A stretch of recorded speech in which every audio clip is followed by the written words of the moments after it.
It can't be as stupid as turtle sitting. Watching turtles? Everybody drops off their turtles at your house, so you have a whole bunch of turtles. And then they play. No, you don't put them together. Oh, they don't play? They don't play. They're separate. Oh, sorry.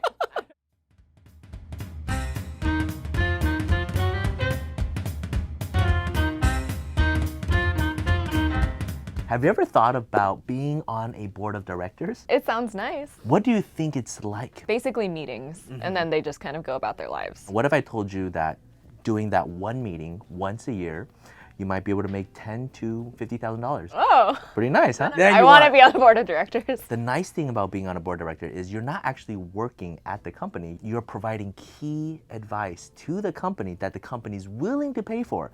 And sure, big companies will pay a lot of money for some major players to be on their board of directors. You want the CEO of Disney to sit on your Coca-Cola board and vice versa. Smaller companies, they still need a lot of advice as well. They can't afford as much, but what if one meeting costs them $1,000 a year? Worth it, they can pay it. If you can sit on the board of directors for 10 different companies, that's your $40,000 salary for the year. The question is, how do you get that, right? It's not hard. Really? No, it's not that hard to become a core member of a company, to contribute so much that they rely on you for certain key tasks. It could be a customer service based, it could be the IT, it could be a website, it could be social media. If you are part of a company for 3, 4, 5 years and you've risen the ranks and then you have to leave for whatever reason, but if you can maintain that relationship, you can serve as this key consultant. And then you go from job to job, and then you are able to build this connection.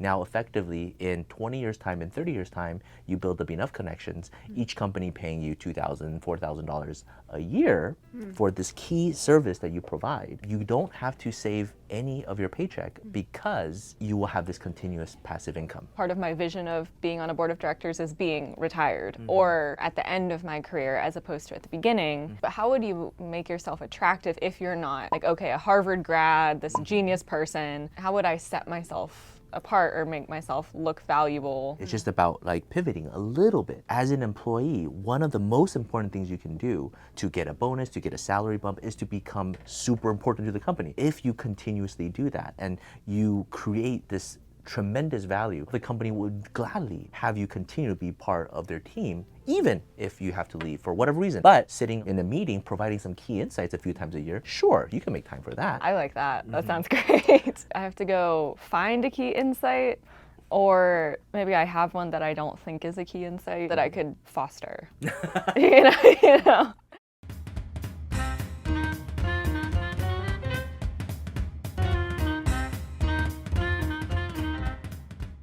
The 4% rule is whatever amount you invest, 4% of return is a very conservative estimate. So if you want to retire, then 4%, right? We're really fighting against the 4% rule the entire time for all of these episodes. How do you not have to deal with the 4% rule? So let's say you want to hit that 40,000.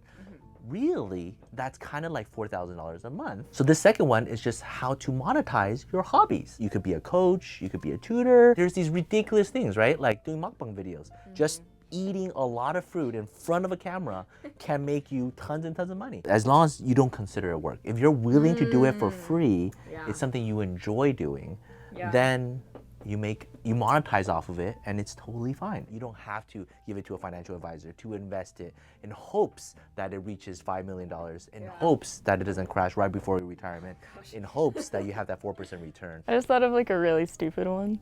Say it. It's really stupid. It can't be as stupid as turtle sitting. Watching turtles? Everybody drops off their turtles at your house, so you have a whole bunch of turtles. And then they play. No, you don't put them together. Oh, they don't play? They don't play. They're separate. Oh, sorry. I'm very detail oriented and like, I don't know, particular, and I like using my hands. So one thing that I love doing, but it's kind of gross, but I like enjoy it, is like deep cleaning hairbrushes. Deep cleaning. Because no one does that, and it's all like take out like little tiny tool, like it's like a little surgery for a hairbrush, you know, and like clean it, and I'll spend hours doing it, and it's really fun. So I just had the thought of like, what if I just record it? Because it would be like a weird like therapeutic, you know what I mean? Like people like watching cleaning type stuff. Hey, if anybody is interested in cleaning your toothbrush or hairbrush? Hairbrushes at this time. People send toothbrushes to you, you start. Send them to me, I'll clean them. People keep theirs and it passes on for generations. Really? Well, yeah, this is my grandmother's hairbrush or something like that, right? Yeah. It's meaningful. Yeah, it's important to clean it. Is it? Okay. I've never done that. I'll start with you. Sounds good.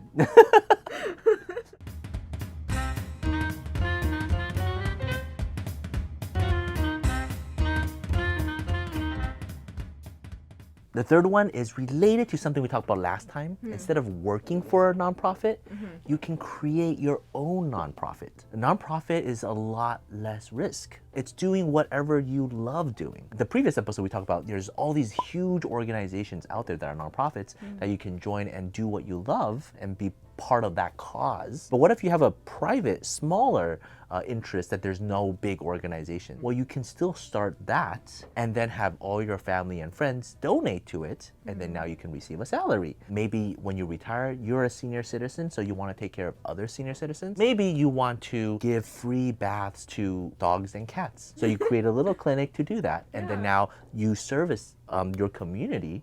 Anybody who has dogs and cats, every Saturday we have a dog wash or cat wash, right? And so you provide that service and you really enjoy doing it. Then people donate and then you can receive a salary. So the difference is this is not just a hobby where you want to do, momentarily, but this is a service, a cause that you truly believe in and you want to be a part of. And maybe big organizations, they're not doing it, and this is very local to you. Well then, if you have enough supporters, you do it, then that's a nice little retirement without having to save a whole bunch of money. My first thought was it'd be cool to offer like free interior design for like families. I don't know. Like that would be really nice. Like cleaning, but then also organization, design. That's so Just needed. putting it all together. And it doesn't even have to just be their whole house. It could be just their desk or their Spotify account or just one thing. It's like, wow, you really didn't organize your files. I feel like it would be rewarding because it's enjoyable, but it takes a lot of time, and a lot of people just don't have the time or the resources. Yeah, it's a very worthy nonprofit. So if family and friends donate to your cause, they get a tax write-off, you get a salary, and then the public gets a benefit. It's a really nice system that the US created. So if you truly believe in it, that's good.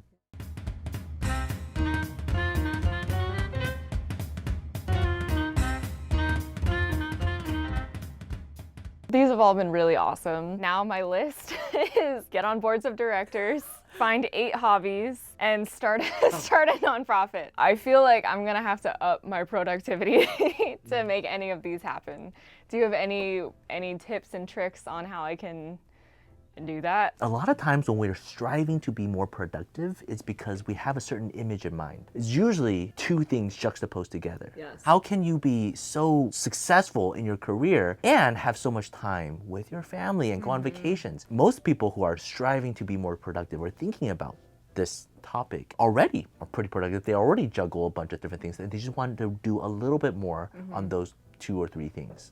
And then once they achieve that, then they've satisfied their mental image of this is, a super productive life. So the question is, what is that image? What is that thing that you're really striving after?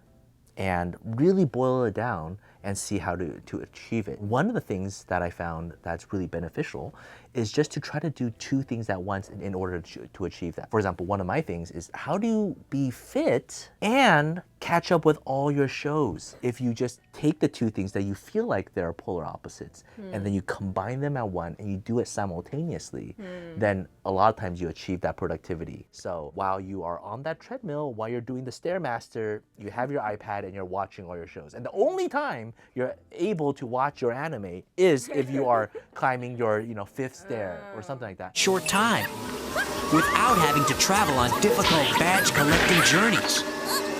I think for me, it's definitely like the exercising or just being more active and have time to read and meditate and journal and smush those together with then like a work day. Do you run or dance while listening to audiobooks? No. Have you tried? No.